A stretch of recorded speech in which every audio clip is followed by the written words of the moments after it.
चले इसको सुनिए जी, विवेकानंद को सुनिए, इसका कहानी थोड़ा इमोशनल लगेगा, इसको सुनेंगे।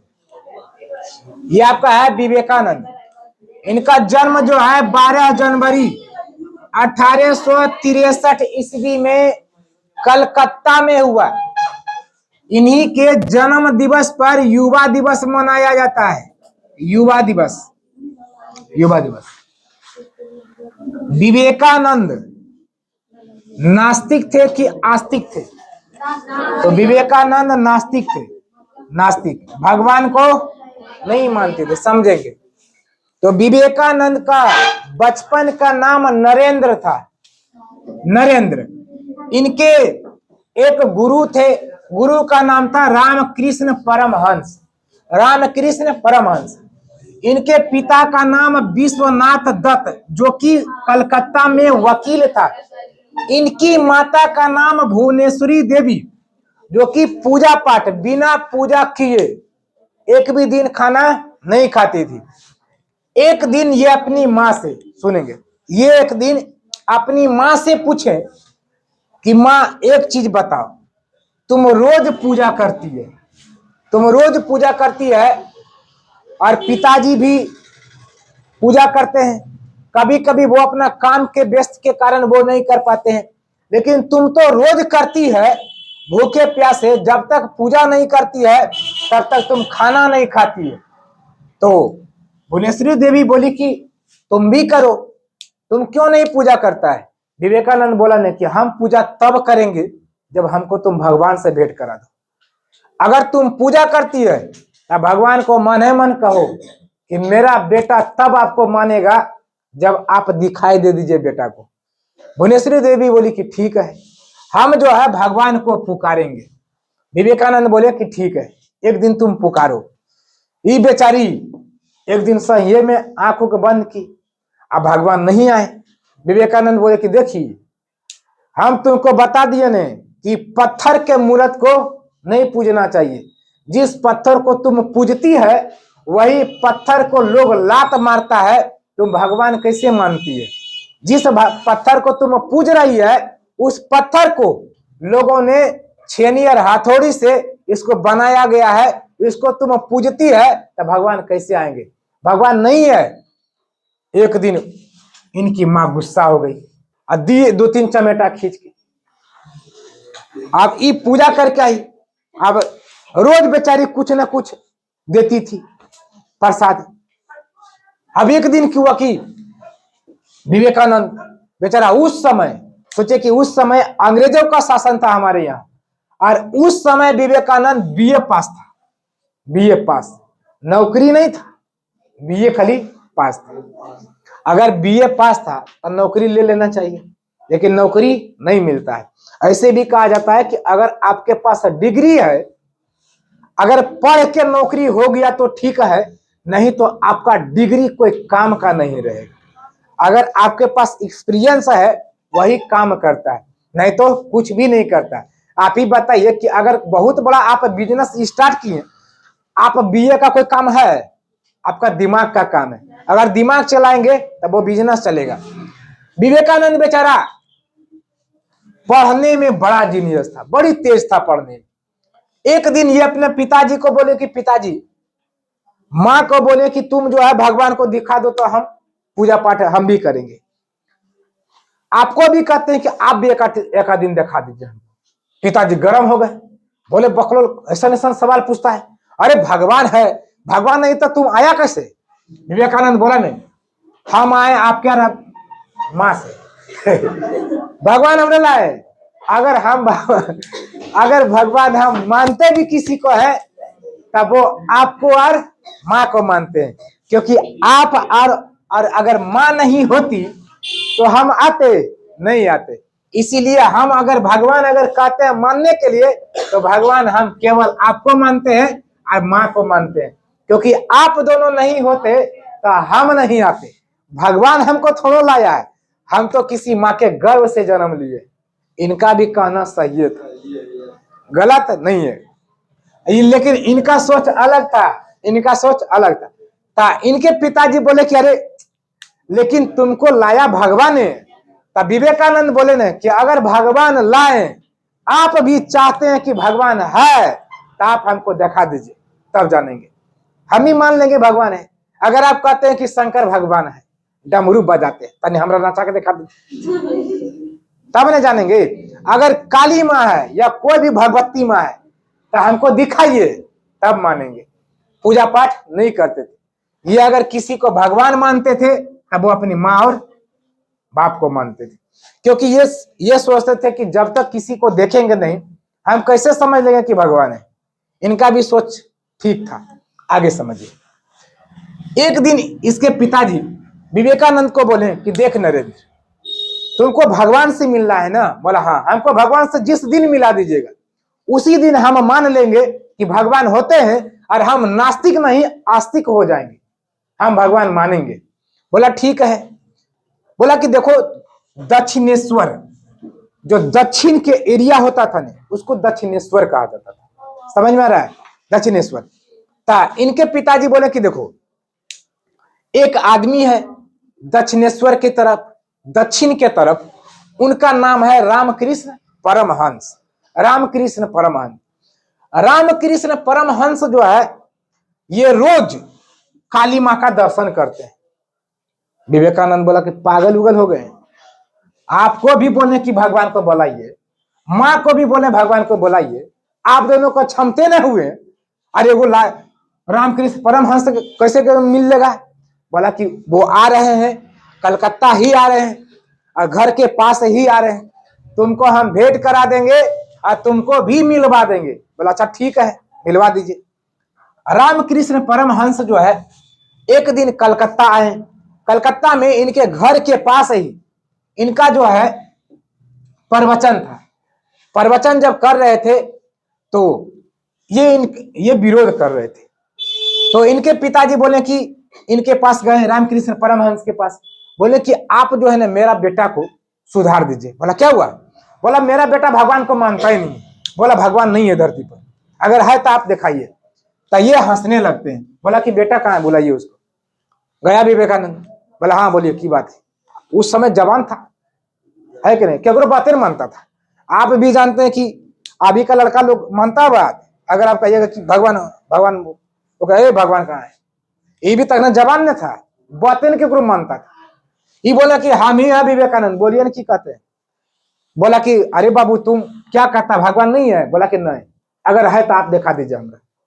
रामकृष्ण परमहंस हंसने लगते हैं, कहते हैं कि अगर तुमको देखना है तो कभी आना मेरा डेरा पर, तुमको हम दिखा देंगे, और साक्षात माँ काली का दर्शन करा देंगे, माँ काली का। बोला कि अच्छा दिखा दीजिएगा? बोला हाँ। बोला कि हम रोज देखते हैं। बोला कि हम तो अपनी माँ को कहते हैं तो कहने दिखाती है। बोला हम तुमको दिखा देंगे। विवेकानंद सोचा कि अच्छा ठीक है, वो पागल आदमी है, झूठो बोलता होगा। इनको लगा कि झूठ बोलता होगा, लेकिन वो सही बात था। बात समझे कि नहीं? रामकृष्ण परमहंस माँ काली का एक नंबर का भक्त था। माँ काली जो है, ये इतना पूजा करते थे, इतना पूजा करते थे माँ काली को, कि करते करते अपना शरीर को पूरा दांव पर लगा दी, बिना दिन रात हमेशा माँ काली का पूजा करना। एक दिन जो है दक्षिणेश्वर में ये पूजा कर रहे थे, तो काली माँ प्रसन्न हो गई। जब काली माँ प्रसन्न हो गई, तो ये अपना हाथ से खीर खिलाते थे, तब खाते थे काली माँ को। तो ये किसी को जब बोलते थे ना कि हम जो है काली माँ को अपना हाथ से खीर खिलाते, तब लोग मजाक उड़ाता था। बोला बुढ़वा पगला गया है, जैसे जैसे उम्र हो जा रहा है और सबसे लगता है कि सठियाल जा रहा है। तब गांव के कुछ लड़का, 4-5 गो लड़का, बोला कि अच्छा आप कितना बजे खिलाते हैं? बोला कि देखो, हम सुबह भी खिलाते हैं और शाम में भी खिलाते हैं, बिना खिलाए हम नहीं खाते। बोला अच्छा ठीक है, एक आध दिन देखेंगे। अब की हुआ कि रामकृष्ण परमहंस शाम में पूजा कर रहे थे ये अपने घर में। जब पूजा कर रहे थे, तो गांव के 3-4 गो लड़का लंबा जो है वो सैना बने लेता। इसी तरह वो खिड़की था, और खिड़किया पर लंबा देख के बोला कि चलो तो देखेंगे वो सच्चे कहता है कि हम सामने बता दिया, टाइम वगैरह दे दिया कि 5 बजे पूजा करते हैं। बोला ठीक है। अब वो सब बाहर से सेना लगाया, ये अपना पूजा कर रहा था। वो 4-5 लड़का की किया कि बाहर से सेना लगा के 2 गो चढ़ा, 4 गो पकड़ लिया था निचुआ में और 2 गो चढ़ा, और उसी तरह कटल था जिस तरह उस तरह है। अब जैसे देखा कि हरी बाप रे बाप, सच्चे में काली माँ जो है आल है, और काली माँ आल है और ये अपना हाथ से खीर खिला रहा है। ये डरे से वो गवा वाला सब छोड़बे कहता है, हरी जल्दी उतारो जल्दी उतारो। निचुआ वाला कहता क्यों हुआ, जोर से भी नहीं कहता बोला अरे बकलोला हुआ को जी।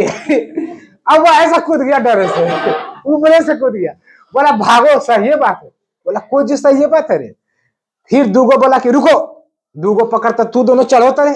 अब 2 गो चढ़ा, वो देखा नहीं, फिर देखा सच्ची में खिला रहा है, फिर अरे जल्दी नीचे करो, वो भागा वहां से। फिर पूरा गांव में पता चल गया कि रामकृष्ण परमहंस अपने हाथ से काली माँ को खीर खिलाते हैं। क्या खिलाते हैं? खीर खिलाते हैं।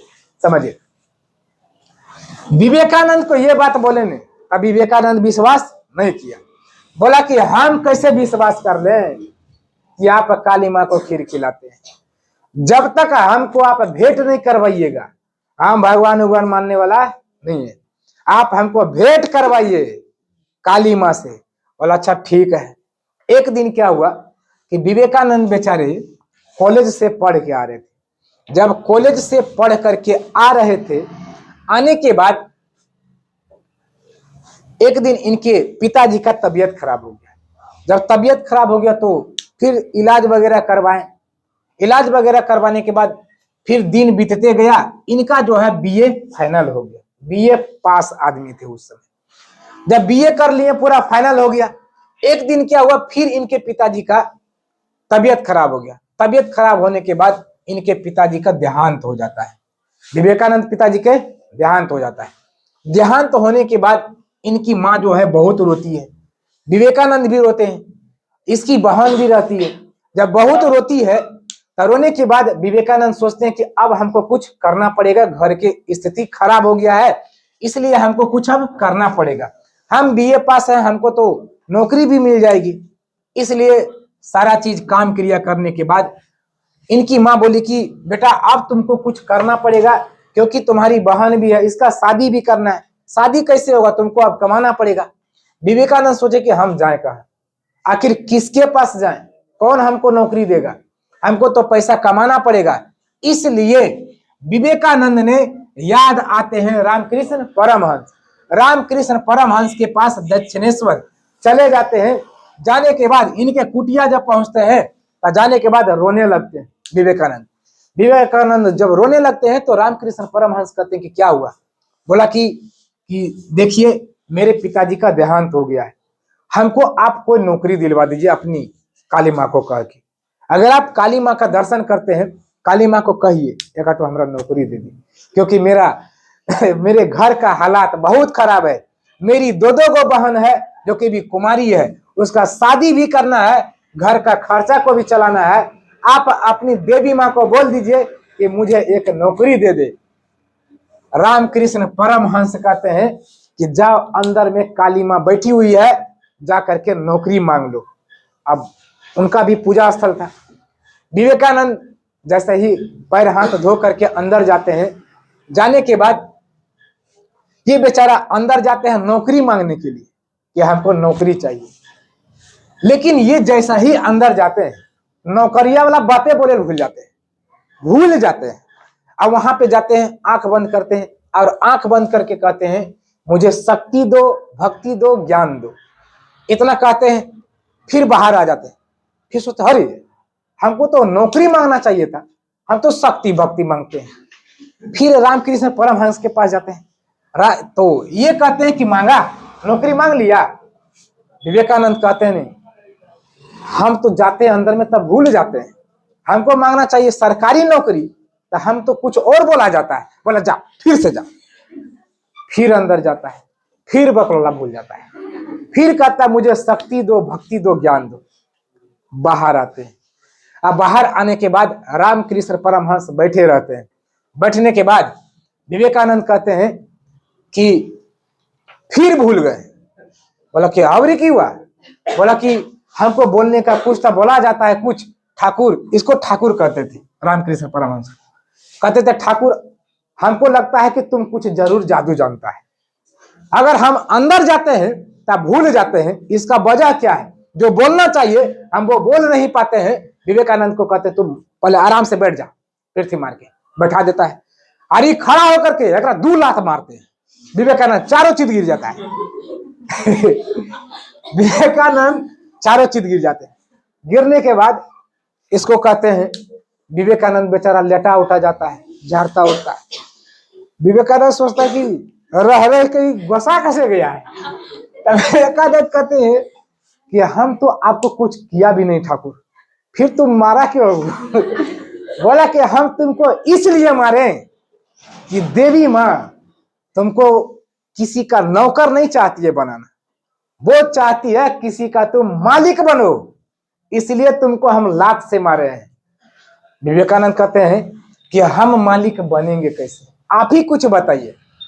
तब रामकृष्ण परमहंस कहते हैं कि तुम जो है भगवान को मानता है? बोला नहीं, हम तब मानेंगे जब आप हमको भेंट करवा दीजिएगा माँ काली से। बोला चलो ठीक है, और से भेंट नहीं होती है। बोला कि तुम किसको मानता है? बोला कि हम अपनी माँ और पिताजी को मानते हैं। बोला और किसको मानता है? बोला और किसी को नहीं। बोला कि सूर्य को देखा है? बोला हाँ सूर्य को देखे, वो तो प्रकाश देते हैं। बोला कि चलो जब सूर्य को तुम देखा है तो उसको तो तुम भगवान मान सकता है? बोला हाँ, वो दिखाई देता है उसको मान लेंगे। बोला चलो उसी को तुम मानो, लेकिन ई भी बोले ने लेकिन इसलिए हम मानेंगे, ई बोले हैं कि उसको हम भगवान क्यों मानेंगे, वो तो प्रकाश देता है। बोला अरे सूर्य को मान लो, अच्छा चलो भगवान नहीं है, मान लो कि उसका प्रकाश तुम पर पड़ रहा है। बोला हाँ वो बात मान लेंगे। बोला चलो ठीक है, हम जैसे जैसे कहेंगे तुम वैसे वैसे करना। बोला ठीक है। विवेकानंद को उसी जगह बैठाते हैं। बैठाने के बाद कहते हैं कि तुम आंख बंद कर लो। आंख बंद करते हैं, और आंख बंद करने के बाद कहते हैं कि तुम ऐसा महसूस करो कि सूर्य की किरण तुम्हारे मस्तिष्क पर पड़ रहा है, पूरा तुम्हारा शरीर जो है उस किरण में पूरा प्रकाशमय हो रहा है। बोला ठीक है, अनुभव कर रहा था। अब अनुभव कर रहा था, वही चीज इसको सिखाया गया। और इन्होंने बोले कि तुमको यही चीज रोज करना है, बात समझे कि नहीं, यही चीज रोज करना है। बेचारे करने लगे, करते करते करते करते विवेकानंद इतना उसमें करने लगे कि विवेकानंद को बिना ध्यान किए एक भी दिन नहीं रह पा रहे थे। अब इनको एक दिव्य शक्ति मिल रहा था, एक शक्ति मिल रहा था, ऊपर से ही मिल रहा था इनको शक्ति। जब शक्ति मिल रहा था तो आप इनको जब देखिएगा तो इनका शरीर पूरा लाल लगता है। फोटो जब देखिएगा तो इतना चमक लगेगा, इतना चमक लगवे नहीं करेगा, लगेगा कि उस समय इनका जब मृत्यु हुआ तो 39 वर्ष के थे। लेकिन सोचिए कि अभी वाला आदमी 30 वर्ष के रहेगा नहीं, लगेगा ओकरा को गाड़ दिया, चौकड़ जाएगा गाल, है कि नहीं? 30 साल में ओकर गाल चौकड़ जाता है, इस समय देखिएगा अजीबे जैसन हो गया, है कि नहीं? कटहल की तरह इस समय हो जाता है। और लगेगा 30 साल के रहे और लगेगा 50 साल में, है कि नहीं? लेकिन 39 साल के होते हुए भी जिस समय इनका मृत्यु हुआ लाइट मारता था फेस में, इसलिए क्योंकि ये व्यक्ति जो है उस चीज का ध्यान करता था जिसका प्रकाश आता है कि नहीं, उसका ध्यान करता था, इसलिए इसमें लाइटिंग आ गया था। समझिए, एक दिन क्या हुआ कि विवेकानंद अब रामकृष्ण परमहंस को अपना गुरु मान लिए। क्या मान लिए? गुरु मान लिए। गुरु जब मान लिए तो इनका एक दिन तबीयत खराब हो जाता है। रामकृष्ण परमहंस का भी तबीयत खराब हो जाता है। तबीयत जब खराब हो जाता है तब विवेकानंद कहते हैं कि ठाकुर जब तुम मानता है काली माँ को तो काली माँ को कहो कि तुम्हारा तबीयत ठीक कर दे। जब मानवे करता है तो रामकृष्ण परमहंस कहते हैं कि देखो नरेंद्र, इतना आसान नहीं है। हम लोग एक कठपुतली हैं, हम लोग एक खिलौना है। एक दिन तुम्हारे पिताजी भी मर गए, एक दिन हम भी मर जाएंगे, एक दिन तुम भी मर जाएगा। और भगवान जो है अजर अमर है, वो कभी मरते नहीं है, इसलिए मेरा मृत्यु तय है, आज या कल हमको मरना है। बोला कि तो ठीक है, तब कुछ दिन बोल दीजिए भगवान को कि कुछ दिन जिंदा रखेगा तुमको। बोला नहीं, जीवन और मरण ये चीज जो है भगवान के हाथ में होता है। फिर विवेकानंद कहता है, तो भगवान के कह दीजिए ना, जितना डेट होगा ओकरा से 10 दिन बढ़ा देगा। बोला वो सब चीज नहीं होता है। अगर अगर डेट हो गया होगा कि मुझे मरना है तो हम मर जाएंगे। एक दिन इनका मृत्यु हो जाता है, एक दिन इनका मृत्यु हो जाता है। विवेकानंद जब मरते समय विवेकानंद को कहते हैं कि विवेकानंद, हम सारा चीज तुम्हें थोपते हैं, भारत की संस्कृति को बचाने के लिए तुम अपने आप को जान लगा देना, इस भारत के संस्कृति को बचाना। इसलिए एक दिन क्या होता है कि राजस्थान से इनके बारे में, विवेकानंद के बारे में पूरा इंडिया के लोग जानने लगते हैं। जब इंडिया के लोग जानने लगते हैं कि राजस्थान के राज्य सरकार ने क्या करता है, वहां के सरकार विवेकानंद को एक शिकागो आपका अमेरिका में है, शिकागो में एक सम्मेलन होता है। और उस सम्मेलन में, वो सम्मेलन धर्म सम्मेलन होता है, अपने धर्म के बारे में बताना होता है। अगर आप इंडिया के हैं तो इंडिया का धर्म बताइए, हिंदू का धर्म बताइए। अगर कोई अमेरिका से आया तो अमेरिका वाला बताएगा, अगर कोई चीन से आया तो चीन वाला बताएगा। मतलब एक देश से एक आदमी गया था, कौन सा सम्मेलन में? धर्म सम्मेलन, यानी कि शिकागो में। समझे कि नहीं? तो यहां से इंडिया से चुना गया विवेकानंद को। विवेकानंद गए, और विवेकानंद जब गए तो विवेकानंद लाल लाल कपड़ा पहन लेते। बात समझे कि ना? लाल लाल कपड़ा पहन लेते। जब लाल लाल कपड़ा पहन लेते, जब अमेरिका में कदम रखने के बाद सड़क के किनारे में बैठ करके सुबह सुबह यह भगवान सूर्य का उपासना करता था, बैठा हुआ था, बैठ करके सूर्य का उपासना कर रहा था। 4 गो लड़का अमेरिका का मिला, बोला कि अरे तुम लाल लाल कपड़ा पहने हो, कहां से आए हो? भारत से आए हो? बोला कि हाँ भारत से आए। क्या बात है? बोला कि भारत वाला यही एक गलती है भारत में, कि तुम भारत वाले लोग भगवान को इतना मान लेता है कि तुम लोगों को भिखारी कर देता है। इस पर कमेंट करने लगा। विवेकानंद सुनते रहे। बोला कि और कुछ बोलो। बोला कि तुम किसका उपासना कर रहा है? तब विवेकानंद कहते हैं कि ये पूरा संसार अगर प्रकाश में जिससे हो रहा है, हम उसका उपासना करते हैं। तो बोला कि अच्छा ठीक है। उसी समय कुछ 2-4 दिन बीतने के बाद एक लड़की इसको देख लेती है, जिसका नाम रहता है निवेदिता। क्या नाम रहता है? निवेदिता। तनी एक कहानी सुन। निवेदिता एक बियाह नहीं हो रहता है। निवेदिता ये अमेरिका के रहती है। कहाँ के? अमेरिका के। देखने में भी एकदम काफी ब्यूटीफुल, काफी अच्छी। सुनिए, अब निवेदिता इसको देख लेती है, ध्यान करते। तो निवेदिता रोज रोज अपना छत पर से देखती है। तो एक दिन सोची ने कि हमको जो है इसी तरह बेटा होना चाहिए। बात समझे कि नहीं? इसी तरह हमको बेटा होना चाहिए। एक दिन निवेदिता अपनी माँ को कहती है कि माँ, एक सन्यासी जो है भारत से आया है, इसको कुछ दिन अपना घर में रख लो। तो बोला कि कहाँ पे है? फिर विवेकानंद के पास जाते हैं लोग। जाने के बाद कहते हैं कि आप कहाँ से आए हैं महाराज? विवेकानंद कहते हैं कि हम इंडिया से आए। बोला कि इंडिया से आए, किस चीज के लिए? बोला कि हमको धर्म सम्मेलन में भाग लेने के लिए आए, जो कि अभी 2-4 दिन बाकी है, हम पहले चले आए। बोला कि ठीक है, 2-4 दिन मेरे घर में रह लीजिए।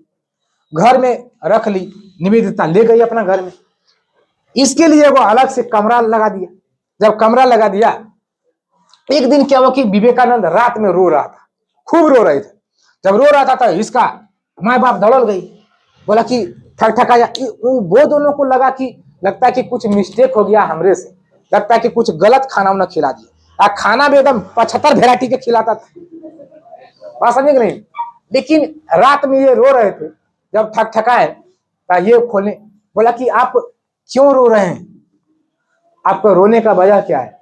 विवेकानंद बोले कि हम रात में सपना देख रहे थे और सोच रहे थे कि हम तो आपके यहाँ बैठ करके 75 तरह का भोजन कर रहे हैं, लेकिन अभी भी हमारे भारतवासी के लोग इस तरह के, वहां पे गरीबी लोग हैं कि अभी भी वहां पे लोग रात को खाता है तो दिन को झपता है, और हम आपके यहाँ आकर के 75 वेराइटी का भोजन कर रहे हैं, इसलिए हमको रोना आ गया है। निवेदिता सोची कितना अच्छा इंसान है। ये सोची काश ये कुछ और सोच रही थी। ये तो सोची कि कैसे बोल दे कि हम आपसे बियाह करेल खोजते हैं, कैसे कह दे। ये सोची कि पहले इनको कहते हैं कि आपके जैसा हमको बेटा चाहिए, है कि नहीं। ये सोचे कि अगर बेटा के बारे में बोलेंगे तो ये कह देंगे कि पहले शादी कर लो तब ने बेटा आएगा मेरे जैसा। ये कुछ और सोच रही थी, बात समझे कि नहीं। तो फिर जब समय इसका हो गया जाने का धर्म सम्मेलन में, फिर एक दिन निवेदिता कहती है कि स्वामी जी हम चाहते हैं, मेरा भी अभी शादी नहीं हुआ है। विवेकानंद कहते हैं कि मेरा भी अभी नहीं हुआ है। सुनिए, तो निवेदिता कहती है कि हम चाहते हैं कि आपके जैसा बेटा हमको प्राप्त हो, आपके जैसा संतान प्राप्त हो। वो सोच रही थी कि अगर ये बात कह देंगे तो विवेकानंद कहेंगे कि शादी कर लो तब ना। लेकिन विवेकानंद सोचिए कौन सी कहते हैं। विवेकानंद बोले कि बहन अगर तुमको मेरे जैसा बेटा चाहिए तो हमको तुम अपना बेटा ही समझो, अपना बेटा समझ लो। ई बेचारी तकरे सोची कैसन आदमी है, हर सोचे कुछ और ई बोलते हैं कुछ और। फिर समय आ जाता है इनका, जब समय आ जाता है शिकागो में सम्मेलन में भाग लेने के लिए, तो सभी लोग बोलते जाते हैं, अपना अपना देश वाले लोग अपना तरह से बोलते जाते हैं, सभी लोग बोलते हैं। जब विवेकानंद को बोलने का जब टाइम आता है तो लोग खड़े होकर के जाने लगते हैं। जब जाने लगते हैं वो लोग सोचता है लाल लाल कपड़ा पहन रहे भिखारी की तरह, ही बोलेगा, इसके पास तो कुछ है नहीं है। वैसे देश से आया है जहां के लोग भीख मांगता है, वैसे देश से आया है जहां पे लोग खूब पूजा पाठ करता है, वैसे देश से आया है जहां के लोग दिन खाता है तो रात के लिए झकता है। विवेकानंद पर कमेंट किया गया। विवेकानंद को माइक मिलता है बोलने के लिए। जब बोलने के लिए मिलता है तो माइक में पहला वर्ड होता है कि अमेरिका के भाइयों एवं बहनों, अमेरिका के भाइयों एवं बहनों। पहले तो 2 मिनट भगवान को याद करते हैं, सूर्य का याद करते हैं, और याद करने के बाद ये बात जब बोलते हैं तो लोग जो है रुक करके ताली ठोकने लगता है। और अमेरिका वाले सोचता है कि कौन ऐसा इंसान आ गया है जो कि अमेरिका में आकर के हम लोगों को भाइयों एवं बहन बना रहा है। अब लोग ताली पीटने लगते हैं। विवेकानंद को बोला जाता है कि आप जो है शून्य पर बोलिए। क्या चीज पे? शून्य पे। समझिए, इनको कमेंट करता है लोग, अरे वो चिट्टा में लिख के देता, आप शून्य पे फेंकिए, फेंक देता है चिट्टा में लिख। ये उठाते हैं, उठाने के बाद ये जब शून्य के बारे में जब बोलने लगते हैं, बोलते जाते हैं, ताली पीटते रहता है, इनका बात खत्म नहीं होता है। फिर लोग सोचता है कि स्वामी जी आप कितना देर तक बोलिएगा, हम तो सोचे कि शून्य पर देंगे तो आप 2 मिनट में निपट जाइएगा, कितना देर तक बोल सकते हैं। विवेकानंद बोले कि हम वैसे देश से आए हैं जहां पे राम भगवान रहते हैं, जहां पर सीता माँ रहती है, जहां पे शंकर भगवान होते हैं, वैसे देश से आए। अगर आप तो शून्य पर बोलने के लिए बोले हैं, 1 घंटा तो छोड़ दीजिए, अगर आप 24 घंटा कहेगा बोलने के लिए तो हम शून्य पर बोलते रह जाएंगे। इतनी ताकत होता है भारत के लोगों में। उतना ही में पूरा वहां पे जो है तालियों से गड़गड़ाहट होता है। उसी समय विवेकानंद का वहां पे नाम होता है, पहला लिस्ट में नाम आता है विवेकानंद। वहां पे कौन सा सम्मेलन में? शिकागो में, धर्म सम्मेलन में पहला नाम विवेकानंद का आता है। विवेकानंद जब हमारे फिर वापस इंडिया जब आते हैं, इंडिया आने के बाद इनका नाम यहां भी होता है। फिर 1800 कोलकाता में रामकृष्ण मिशन का स्थापना करते हैं। बात समझे कि नहीं? रामकृष्ण मिशन का स्थापना करते हैं। फिर ये जो है बहुत शादी उदी करबे नहीं करते हैं, यही रहते हैं कौन चीज? ब्रह्मचर्य रहते। बात समझे कि नहीं?